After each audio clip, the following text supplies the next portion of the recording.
అందరికీ నమస్కారం. నేను మీ భార్గవ్.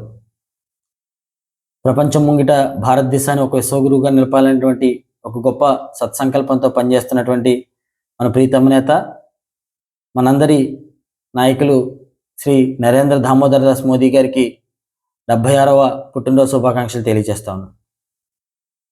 భారతదేశానికి ఈ సమస్యలు ఎప్పటికీ తీరిపోవు, ఈ సమస్యలు తీర్చడం ఎవరి వల్ల సాధ్యం కాదనేటువంటి ఎన్నో సంక్లిష్టమైనటువంటి సమస్యల్ని ఒక నెత్తుడి మరక కూడా లేకుండా, ఒక చిన్న గొడవ కూడా లేకుండా ఆర్టికల్ 370 రద్దు కానీ, త్రిపుల్ తలాక్ బిల్లు కానీ, భవ్య రామ మందిర నిర్మాణం కానీ, ఇలా ఎన్నో సంక్లిష్టమైనటువంటి సమస్యలను అతి సునాయాసంగా తీర్చి ఈరోజు భారతదేశంలో ఉన్న ప్రజలందరూ కూడా మేము భారతీయులు, భారతదేశంలో ఉన్న ప్రజలే కాదు ప్రపంచంలో ఉన్న భారతీయులందరూ కూడా నేను భారతీయునని రొమ్ము విరిచి సగర్వంగా చెప్పుకునే రీతిలో భారతదేశాన్ని నుంచి మనందరినీ గర్వకారణమైనటువంటి నరేంద్ర మోదీ గారికి మరొకసారి హృదయపూర్వక జన్మదిన శుభాకాంక్షలు.